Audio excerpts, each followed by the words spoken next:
Donc bonjour Ken. Bonjour. Première question, qu'est-ce qui vous a intéressé dans cette histoire? Ce qui m'a intéressé dans l'histoire, c'est le fait qu'il y a de l'émotion dans cette histoire. C'est une histoire vraie. Il y a de la comédie, il y a beaucoup d'humanité. Il y a des personnages hauts en couleur, incroyables. Et donc vraiment, c'est tout ce que j'aime au niveau d'une histoire. Le fait que ce soit cette mère qui se bat bec et ongle pour aider son fils à s'affranchir d'un handicap. Et que, en fait, ça, c'est seulement la première partie du film, parce que la deuxième partie du film, c'est une espèce de miroir par rapport à la première partie. Parce que dans la deuxième partie, c'est ce fils qui essaie de s'affranchir de sa mère qui est trop présente. Alors, il y avait beaucoup d'éléments qui me plaisaient beaucoup dans cette histoire vraie, qui a été écrite tout d'abord dans un roman par Roland Pérez, par le protagoniste, et que j'ai adapté par la suite pour le cinéma. On sent dans votre œuvre en général, dans vos films, dans vos histoires, un fort intérêt pour le thème de la famille, pour pas juste la famille en tant que famille classique, mais l'esprit de famille aussi. D'où est-ce que ça vient? Est-ce que c'est quelque chose qui est aussi très important pour vous dans la vie, dans la réalité? Oui, je me rends compte que dans ma filmographie, il y a beaucoup d'histoires qui tournent autour de la famille. C'est pas quelque chose qui réfléchit, c'est pas quelque chose que... En fait, j'essaie de pas trop y réfléchir. Quand je choisis l'histoire que j'ai envie de raconter, c'est faut que ça soit un coup de cœur, faut qu'il y ait les éléments que j'ai envie de raconter. Faut que j'ai l'impression que j'ai besoin de raconter cette histoire. Et effectivement, si je regarde Starbuck, si je regarde Au revoir le bonheur, si je regarde Maman, Dieu, Sylvie Vartan, c'est vraiment des films où on explore la thématique de la famille. Il y a vraiment des liens à faire entre Starbuck et Ma mère, Dieu et Sylvie Vartan. Parce que bon, Starbuck, c'est vraiment l'exploration de la paternité. Ici, Ma mère, Dieu et Sylvie Vartan, c'est l'exploration de la thématique de la complexité qu'il y a dans la relation entre une mère et son enfant. Dans des, dans des situations extrêmes, je dirais Starbuck avec 533 enfants, donc c'est une histoire singulière, particulière.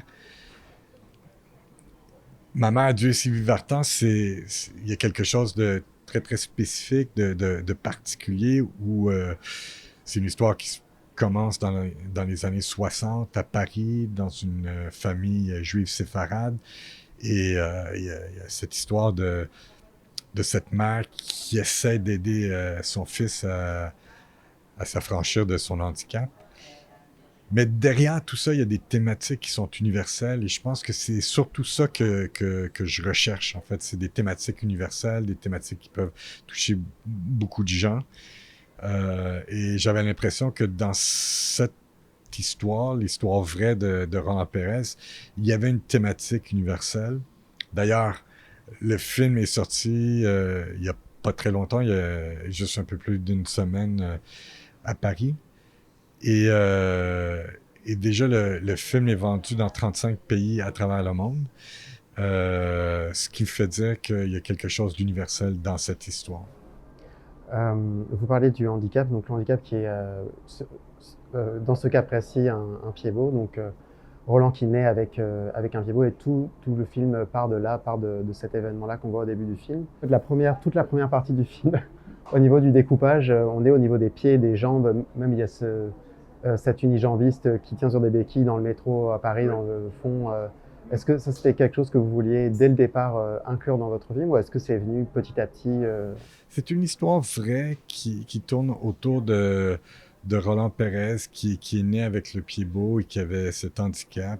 Et donc, évidemment, ça devait faire partie de l'histoire. Il fallait que je trouve une façon de le filmer, de le signifier, de montrer que c'était l'obstacle que fallait surmonter. Et donc, ça a été un défi technique de, de filmer, surtout le fait qu'on voit le personnage très très jeune quand il vient de naître. un poupon, et ensuite à différents âges. Alors, ça a été un beau défi, je dirais, technique. On a utilisé différentes techniques aussi. Parfois, c'est des VFX, des fois, c'est des prothèses, selon le plan, selon la scène, selon le mouvement. On a utilisé plein de techniques différentes et puis pour moi, c'est toujours fascinant comme réalisateur de pouvoir explorer et tenter différentes techniques pour voir comment les choses peuvent fonctionner. Sylvie Vartan qui est dans le titre du film, mais aussi dans le film, comment est-ce que vous l'avez, enfin, je ne sais pas si c'est vous qui avez fait ce travail, mais comment est-ce que vous l'avez approché? Comment est-ce que la rencontre s'est passée? Évidemment, elle connaît bien cette histoire et elle a accepté de jouer dans le film premièrement par amitié pour Roland Pérez. Deuxièmement, parce que elle a très envie de jouer au cinéma. C'est quelque chose qu'elle regrette un peu de ne pas avoir pu jouer un peu plus au cinéma dans sa carrière. Et elle reconnaît aussi l'importance de cette histoire et ce que cette histoire raconte. Parce que la première thématique, évidemment, comme j'expliquais un peu plus tôt, on creuse les relations complexes de mère et fils.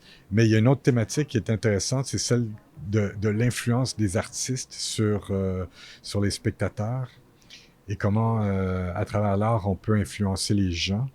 Et je crois que Sylvie Vartan, ça lui plaisait vraiment de pouvoir parler de cette thématique. Vous avez fait tout un travail d'adaptation, c'est au niveau des dialogues, du scénario, enfin, c'est vous qui avez fait toute cette partie-là. Comment est-ce que vous avez abordé ce travail-là? Oui, c'est une adaptation. La difficulté de cette adaptation, c'est que c'est une histoire qui se passe sur 50 ans. Et donc, il faut réussir à raconter l'histoire en 1h45. Alors, et en même temps, étant donné que c'est une histoire vraie, j'avais envie d'être le plus près possible de la réalité. Alors, je partais évidemment à partir du roman de Roland, mais j'avais aussi la chance d'avoir et l'auteur et le protagoniste toujours au bout du fil et je pouvais l'appeler à tout moment pour m'assurer que tout était le plus près possible de la réalité. Ce que je me demandais aussi, c'est quelle caméra vous avez utilisée et pourquoi? Parce que vous avez, enfin, c'est aussi la lumière qui a un rôle là-dedans, mais euh, vous jouez beaucoup avec les couleurs. C'est un film très très coloré, surtout avant que Roland ne devienne adulte. Donc, je veux dire, est-ce que le choix de la caméra a joué par rapport à ça ou... Oui, on a utilisé la Alexa 35 mm, donc qui nous offrait beaucoup de flexibilité au niveau de la colorimétrie. Et il y a un travail de... La couleur évolue dans le film. Donc, plus l'histoire se passe sur 50 ans, et plus le film avance, plus on avance dans le temps, plus la couleur se refroidit, plus la caméra aussi, je dirais, se modernise. Et c'est quelque chose qu'on voulait subtil, mais juste pour euh, s'assurer que le spectateur sente le passage du temps. Ça fait quand même longtemps que vous faites ce métier-là et vous avez aussi fait des films juste uniquement en tant que scénariste. D'où vient votre envie de conter toutes ces histoires-là, d'écrire, d'où elle vient cette envie? D'où vient mon désir de raconter ben, j'aime créer des univers. J'aime raconter des histoires. J'ai été frappé à l'âge de 7 ans. J'ai vu Star Wars c'est en 1977 que le Star Wars est sorti et pour moi, ça a été... J'avais déjà été au cinéma, j'avais déjà vu des films, mais pour moi, ça a été un univers incroyable. Ça a été... c'est pas juste un film, c'est quelque chose qui reste avec toi, qui te fait rêver, etc. J'ai compris à cet âge-là le pouvoir, en fait, du cinéma. Est-ce qu'un film pouvait... comment un film pouvait toucher les gens. Et je pense qu'à partir de là, il y a eu d'autres films aussi qui m'ont marqué. Des films de Spielberg, par exemple. Euh, et c'est vraiment à ces âges-là, à 7 ans, ensuite jeune adolescent, que j'ai vu des films et puis j'ai eu envie de raconter des histoires comme ça, de créer des univers. Et c'est ce que j'aime dans ce cas-ci. Dans ce cas-ci, c'est vraiment de plonger dans un univers qui est assez loin de qui je suis. Je suis québécois.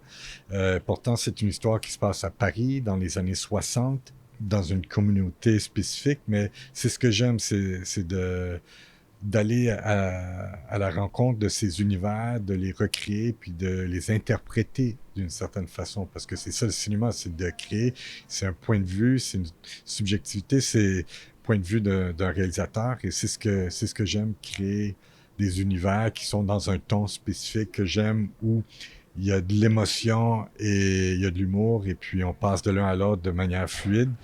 C'est ce que j'aime, c'est ce que je recherche, c'est ce que j'ai toujours aimé. Alors, c'est le genre de cinéma que je veux continuer à faire. Je pense que c'est une bonne phrase pour terminer cette entrevue. Voilà, c'est terminé. Drop the mic. Ouais, merci beaucoup, Ken.